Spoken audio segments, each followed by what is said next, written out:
congratulate the honourable member for North Somerset on a powerfully delivered maiden speech. Wish him well in this House and thank him for the kind words he gave to his predecessor, Dr. Liam Fox, who was a true champion of this House. Now, the budget of broken promises came as a hammer blow to communities up and down the land. But before I get into the detail of that, and in the interest of balance and fairness, Madam Deputy Speaker, I would like to thank the Chancellor for one of the measures in the budget, and that was following on from Fair Fuel UK's campaign, the Sun's Keep It Down campaign, and indeed the campaign led by my honourable friend from Meriden East, Solihull, to continue with that which the previous Conservative government did for so many years, and that was freeze fuel duty. Because it is very apparent to me, Madam Deputy Speaker, that petrol and diesel are overtaxed enough as it is, and working people up and down the land absolutely depend on being able to afford a tank of fuel to get the kids to school, to go to work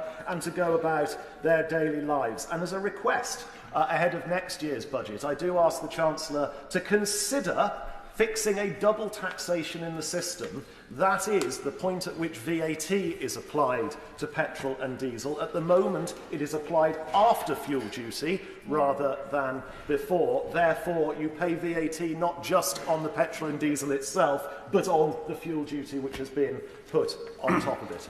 But there is so much to dislike in this budget of broken promises. The increase in employers' national insurance contributions, which is a direct tax on jobs. It is a tax on small businesses and large businesses alike. It is a tax on our general practitioners. I'm sure I am not alone in this House in already having correspondence with many of the GPs in my constituency on this. The perversity of putting bus fares up to £3, scrapping the Conservatives' £2 bus fare cap. Working people up and down the land rely on buses. I'm sure it is only in Labour's world that by putting the bus fare up, they think they're going to get more people to work. The £40 billion tax hike is going to lead to higher inflation, lower wages and increased government debt. But for my constituency in Mid-Buckinghamshire, Madam Deputy Speaker, the very worst part of this budget was the full frontal attack on our farmers, on our agricultural communities. The changes to agricultural property relief, which will cause family farms up and down the land to have to sell such a huge proportion of their farm in order to meet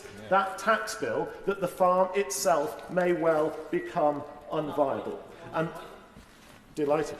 Can I commend the Honourable Gentleman for that very, very comment? In Northern Ireland, every farmer in Northern Ireland will be impacted by this, and it's very clear from the Ulster Farmers Union that I am a member of and a declaring interest that they have also said it's universally discredited, universally opposed, and the threshold for the agricultural relief in relation to farms should have been higher at perhaps 4 or 5 million, not at 1 million, because that brings everybody into the equation. I'm very grateful to my honourable friend for that intervention. As ever, he hits the nail exactly on the head, because as the NFU, in their briefing that I'm sure all members have received, point out that the Treasury's own figures on who will get caught up in this is actually fundamentally wrong, because those figures include a lot of those very small-scale areas where perhaps a private residence has 1 or 2 fields, has a very small number of livestock. It is not what any of us, I think, would define as a working farm. And by the time you get all of those family farms in reality into the numbers, the vast majority of our food producers who actually contribute into the food supply chains will get caught up by the APR changes. In particular, the Chancellor was on the BBC on Sunday morning, and she said that the individual claim for agricultural property relief is now 1 million, but if the farm is owned by 2 people, then of course you could transfer that allowance to the other person.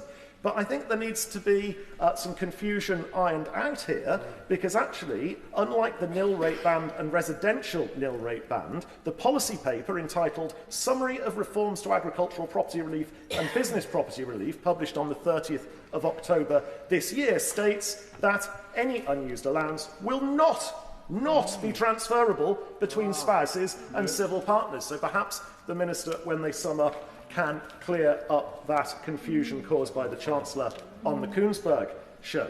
But the APR changes aren't the only changes that will hammer our farming families and agricultural communities. I'm sure there is a joke somewhere in the line, when is a pickup truck not a pickup truck? But it is no laughing matter for farmers for whom this is just a basic bit of equipment that they need to operate, that this government is hammering them on the cost of if they happen to have rear seats. And as I raised earlier in this House during the UQ, the government's carbon tax will put up the prices of fertiliser by between £50 and £75 a tonne.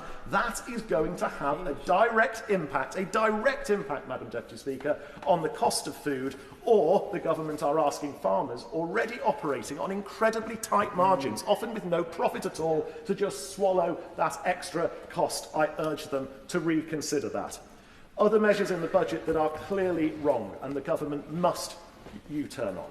VAT on private school fees. The vast majority of parents who I talk to in my constituency who choose to send their children to independent schools scrimp and save and make sacrifices in order to give their children that opportunity. An additional 20% makes it unaffordable for them. And when I talk to schools in my constituency, independent schools, some of them are saying they can see the path to where they are going to have to close their doors. Now, I know a lot on the benches opposite would probably quite like that outcome.